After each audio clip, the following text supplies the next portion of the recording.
Hi. You may be hearing dogs outside, you may not.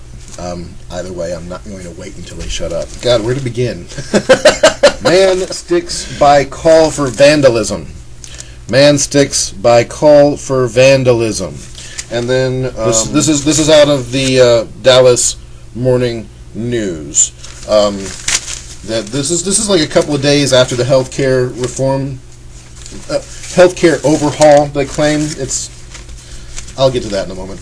What I'm concerned about is this: Texan gets menacing calls over voting for the bill, or after voting for the bill. Sorry, I took my glasses off because I'm trying to do this without my glasses. There's a particular individual or group of individuals that are making fun of Texas education laws right now.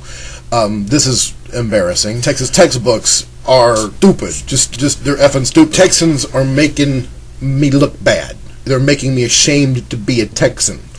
And I am a Texan, born and bred. I was born in Aggie country. Doesn't make me an Aggie, but I was born in Aggie country, and I'm a proud resident of the Big D, Dallas, Texas. But Roger Ebert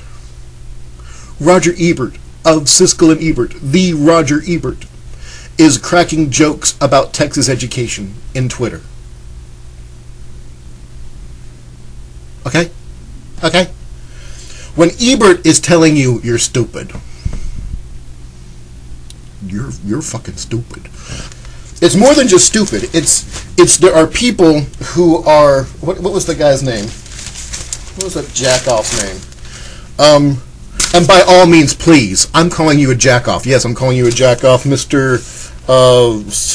Dude from the Sons of Liberty, Mike Vanderboe, 57-year-old former militiaman from Alabama, good old Alabama, claiming that the health care bill is Nancy Pelosi's intolerable act, and that you're being forced to pay for something that you don't want to pay for because, of course, God's gonna heal you.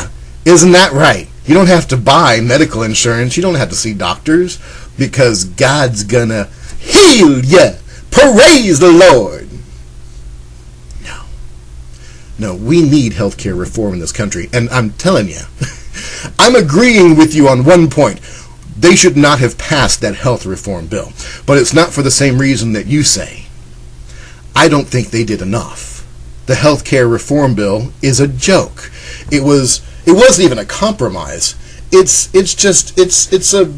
a dead pig that they're just hanging up because everyone says that we need to reform healthcare, but no one can agree on how. So they just passed something to pacify those people who just wanted us to pass something. But it's worthless. And you will find in the years ahead that what's been passed either will be found to be unconstitutional, or it will just not work, or they will enact it and it won't actually accomplish. It'll create more problems than it solves. You'll find this. And over time people will... We won't forget this event because it was so monumental, but it will also be found to be worthless. Worthless. And this is another thing that's worthless. We got this.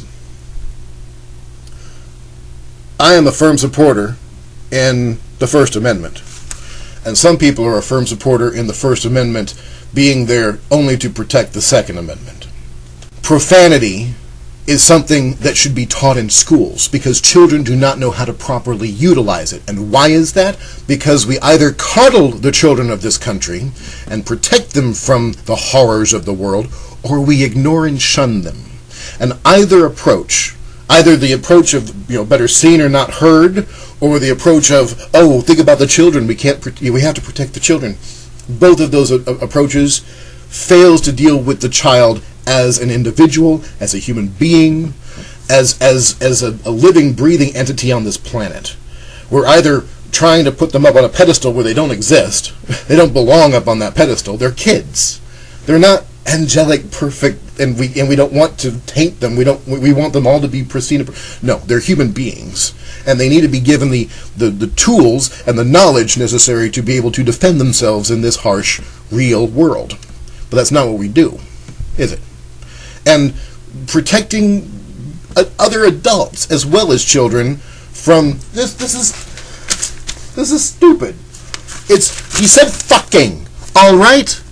The Vice President of the United States, and he's not the first one. Cheney said it before him, and I guarantee you, George Washington probably cussed left and right. Right, yeah. The guy who didn't chop down the cherry tree and couldn't tell a lie. That's a whole other kettle of fish. Those were just lies that we told people. You didn't chop down a cherry tree, it's stupid.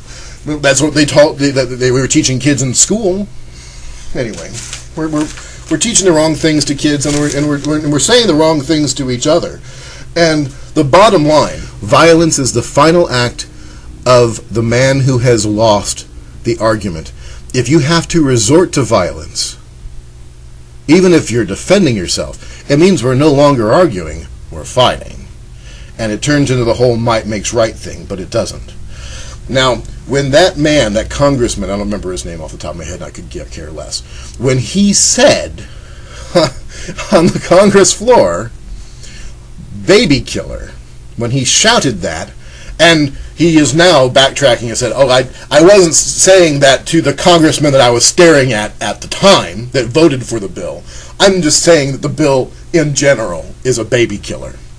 Because it helps, presumably, it's not going to, but it presumably helps women who need abortions pay for it. It doesn't really, and the president passed an executive order that's supposed to make sure that doesn't happen. Of course, executive orders, that's not what you actually signed, is it? That's not the bill. But that's going. The health care reform bill doesn't solve that problem, and it doesn't make it better. It doesn't make it worse. That problem is still going to continue. It's absurd. But to call the bill, or anyone who voted for the bill, to call them a baby killer, that is patently insane. But it's also code, isn't it? Right-wingers have a code.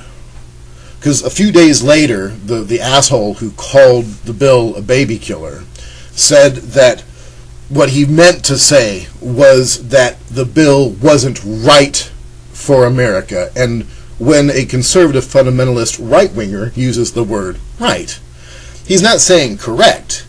He's saying it's not right. It's not right-wing as opposed to left-wing. Or whatever. Who cares? Left as opposed to right. That's not... Left and right don't even mean left and right anymore. And right doesn't mean correct. It just means right. And violent idiots who hear that on the floor and hear baby killer, that the bill means baby killer, that means you're protecting babies if you threaten those who support the bill with violence. They've already drawn blood because they're going after babies. So we can call congressmen now and threaten their lives because a congressman on the floor said baby killer. Now, whether the congressman in question meant to or not, it's how it is interpreted by people who take the Holy Bible and interpret it to mean whatever the hell they want it to mean. They think they can now get away with scare tactics and terrorist behavior, domestic terrorism, against a congressman. That's what's been going on the last 3 days. And that, what's his face, that idiot, that bastard, Mike Vanderboe, getting on his little blog and telling people that they should now, this is your time, break their windows, break them now. Let's resort to violence because we've lost the argument. Let's scare them into seeing things our way. That's not America. Or it might be the America that you want, but it's not the America that is going to survive this century. Because a country without tolerance is no longer going to be a United States of America.